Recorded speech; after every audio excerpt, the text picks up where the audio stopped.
Splatoon is Nintendo's unique take at the third-person shooter genre, challenging all those third-person shooter stereotypes like headshots and going after evil terrorists that are trying to take over the world.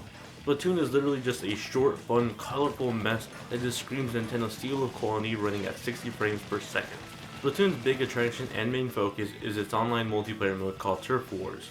Rather than the traditional deathmatch, Turf Wars is all about covering as much of the terrain as you can with your team colors paint. This approach really changes the way you see Splatoon as a third-person shooter. In the game you play as an Inkling, this sort of human-like being that can change between a human form and a squid.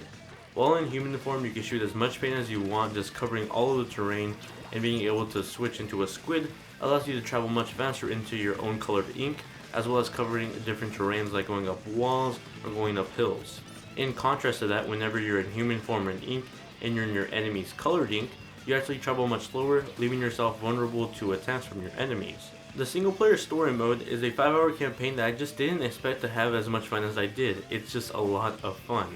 Throughout the game you'll see level progression that teaches you new techniques that you'll be later able to use in the online multiplayer mode. For example, in certain levels you'll see little small cube sponges that when you shoot paint at will increase in size, allowing you to travel from platform to platform. While in later levels you'll be introduced to floors that move from left to right with a gate in between them.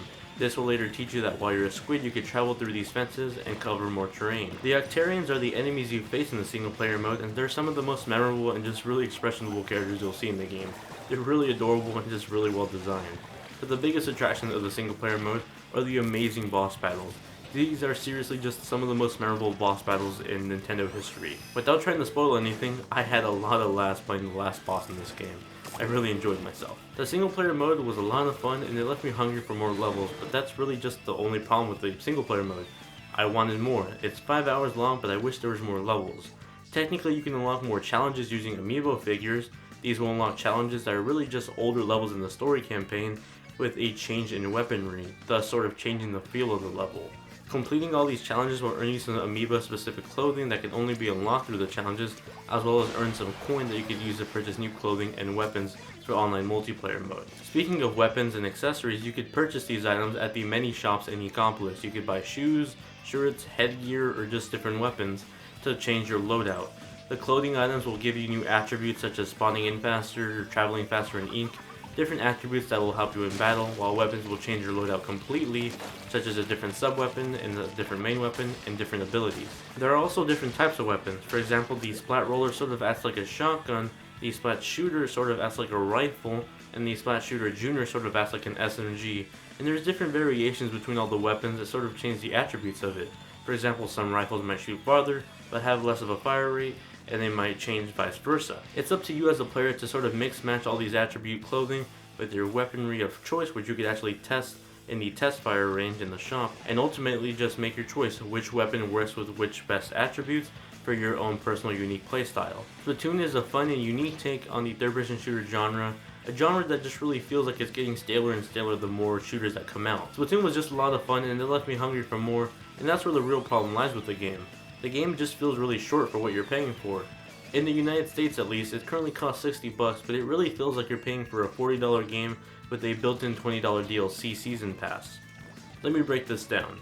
Currently at the moment, Splatoon is really just a 5-hour campaign with one single online multiplayer mode with 5 different maps, and that's really about it. When you think a game that costs $60, that seems really short, but what Nintendo is doing is releasing a bunch of new features and maps later in the future for free, sort of the way of a DLC season pass. Currently, the only mode you can play online is Turf War with either online random matchmaking or with your friends. There are ranked matches coming out later, but that's when more people level up to rank 10, which would be just in a couple of days after this review goes up. You also can't create custom rooms yet for your friends to join into, but that'll be coming out later this fall. In addition to that, there are only 5 levels or maps you can play on right now in Turf War, but just like everything else, more maps will be coming out for free later this year. Miiverse integration is really well done with this game, and I applaud Nintendo for their efforts. Throughout the city of Inkopolis, you'll see different Inklings coming from across the world with different messages from Miiverse. In addition to that, you'll actually be able to see their Miiverse messages throughout the city of Inkopolis as graffiti and even in some of the online multiplayer maps. Expect to see a lot of little Mario M's from Mario Sunshine as well as a lot of Squidward memes. You're gonna see a ton of these, I promise you. Online voice chat is nowhere to be found in this game, and that really wasn't that much of a big deal to me until I actually started playing the online multiplayer mode.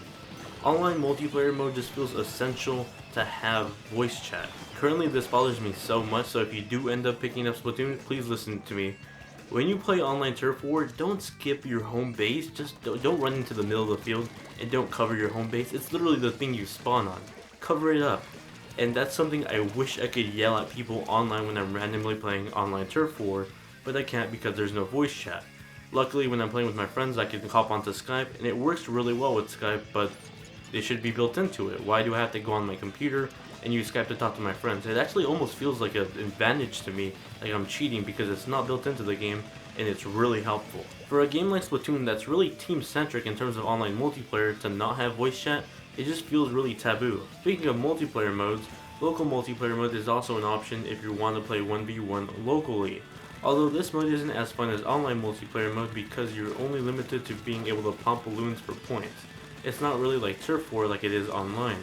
So I would say skip the local multiplayer mode and just jump straight into online multiplayer. So despite how short it is and all the little nitpicks I have with it, I highly recommend this game. It's definitely a must-have if you have a Wii U already. It's just really enjoyable and I had a lot of fun with it. I can honestly tell you now, before I actually even bought the game and played it through the global test fire when I saw it at E3, I really didn't think much of the game. I wasn't that excited for it, and then I started playing it and I realized how much fun this game really is. And I got the same impression from all my friends who thought the same thing while they were watching it at E3, and then finally got to play it for the first time this couple of weeks, and they're like, wow, this game is a lot of fun. So I can tell you right now with full confidence, you're going to enjoy this game, and definitely the Inklings are here to stay. Thank you all very much for watching my review of Splatoon. I really hope you guys enjoyed it and found it helpful. Thanks again for watching, and I hope to see you guys in my next video. See ya!